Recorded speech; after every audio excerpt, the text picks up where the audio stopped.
L'histoire, selon Rainer Werner Fassbinder, ça pourrait être ce générique du mariage de Maria Braun. Un portrait d'Hitler soufflé par une bombe, un couple qui se promet amour et fidélité et semble à peine dérangé par le bombardement qui commence. Maria, en robe de mariée, est projetée par terre, mais malgré le désordre qui s'installe, elle ne renonce pas à la cérémonie. Elle court après le maire, plaqué au sol par le futur époux. Au milieu du chaos et dans la poussière, le jeune couple signe le contrat de mariage. Chez Fassbinder, la grande histoire est souvent un mélodrame. Une histoire d'amour qui vire à la catastrophe. Une grande partie du cinéma de Fassbinder est habitée par l'histoire. Habitée, on pourrait dire hantée. L'Allemagne d'après-guerre est une maison en ruine, où les fantômes reviennent pour déranger les vivants. Les femmes allemandes attendent le retour de leur mari, disparu sur le front. Un peuple de veuves et d'orphelins a remplacé le Reich millénaire. Les signes de la grande histoire sont partout. Ils rappellent au présent le passé qui est toujours là, comme un destin qui frappe les personnages de malédiction. Un vieux discours à la radio qui vient perturber le repas du soir. La plaque d'une psychiatre comme un bilan moral du Troisième Reich. Le sourire d'un vieil antiquaire qui révèle en un geste et sur un air de clarinette off que le pire vient d'avoir lieu. Treblinka. La guerre, c'était juste hier. L'Allemagne est écrasée. Il faut vivre à nouveau, il faut reconstruire. Mais comment vivre après la catastrophe, après le cauchemar nazi ? Comment se réveiller après une nuit de 12 ans ? Tous les films historiques de Fassbinder posent cette question. Le passé est une souffrance, une fièvre.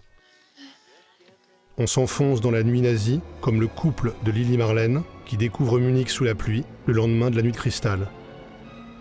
Les décors multiplient les atmosphères oppressantes. Les lignes enferment les personnages. Le passé est un hôpital à la blancheur inquiétante. Un appartement sombre, étrangement hanté par l'hymne national.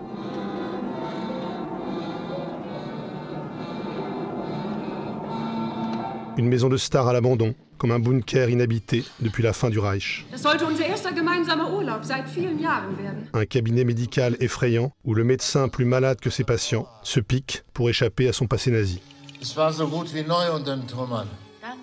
Pour raconter l'histoire, Fassbinder invente des allégories. Ce sont des corps qui incarnent le passé et ses enjeux. Et l'histoire allemande est souvent une femme.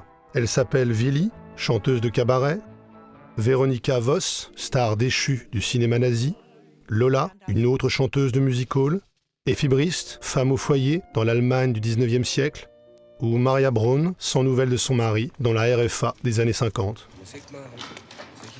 Ce que raconte Fassbinder à travers ses portraits de femmes, c'est le regard des hommes sur elles. Comment l'histoire de l'Allemagne est façonnée par ce regard masculin. Un regard qui les change en proie pour le plaisir des yeux sur scène, où elle surjoue pour les hommes le fantasme érotique. Proie domestique, jeune femme promise aux notables, sous le regard complice des parents. Proie sexuelle, toujours. Pour retrouver une place dans la société d'après-guerre, Maria sait qu'il faut plaire aux hommes et oublier son mari. Ce sacrifice est le prix de la liberté retrouvée. Elle doit accepter ses nouvelles prisons. Assumer son destin de femme-objet, devenir la maîtresse du patron capitaliste pour jouer un rôle dans la nouvelle économie qui commence. Même destin pour Lola, elle flirte avec le soldat américain avant de se lancer dans une grande mise en scène pour séduire le nouveau patron de la ville, un ancien officier reconverti au capitalisme. Comme Maria, comme Lola, mais en temps de guerre, Willi doit se soumettre aux hommes dans Lili Marlène, se compromettre avec les chefs nazis.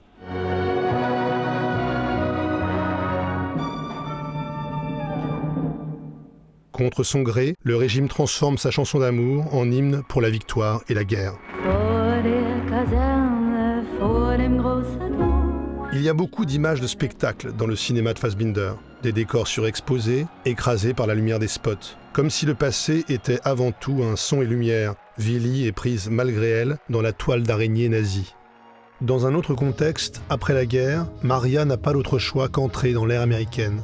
La musique a changé, In the Mood a remplacé Lili Marlène, mais le geste est le même, la femme doit obéir au maître. Will you dance with me, Mr. Bill?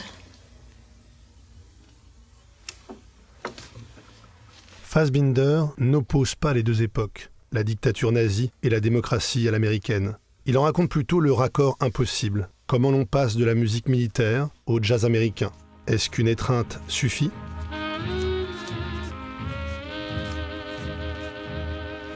Dans la troisième génération, le cinéaste raconte encore ce raccord impossible. La jeunesse terroriste est une nouvelle allégorie. Voilà, das ist mein Reich.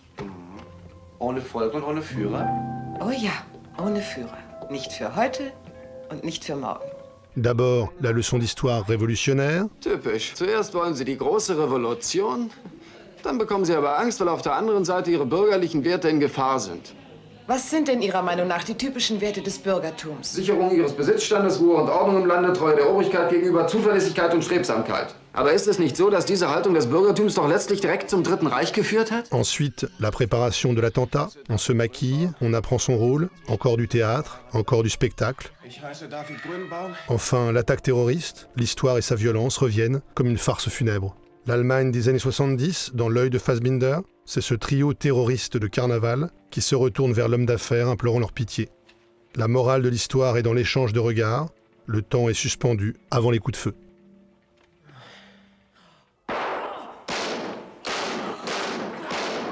Car l'histoire est avant tout une histoire de la violence. Il n'y a pas d'échappée au destin malheureux. La promesse d'amour n'est pas tenue.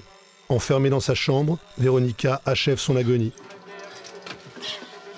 Effie, qui a sacrifié sa liberté pour le mariage, est délaissée, abandonnée à son sort, pour avoir fréquenté un autre homme que son mari. Le double jeu de Lola est découvert, la femme respectable qu'elle jouait pour survivre est démasquée par son amant, qui l'humilie en public. Ich will ihre Hure kaufen! Le meilleur ami de Willy meurt sur le front, dans un éclat de rire, tandis que la radio annonce la défaite allemande. Erklären die bedingungslose Kapitulation aller unserer Streitkräfte zu Lande, zu Wasser und in der Luft, sowie aller übrigen Streitkräfte.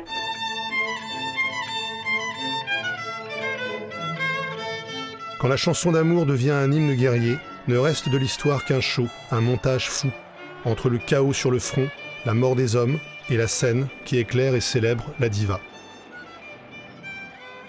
La beauté du spectacle comme un champ de bataille, un champ de ruines malgré les roses.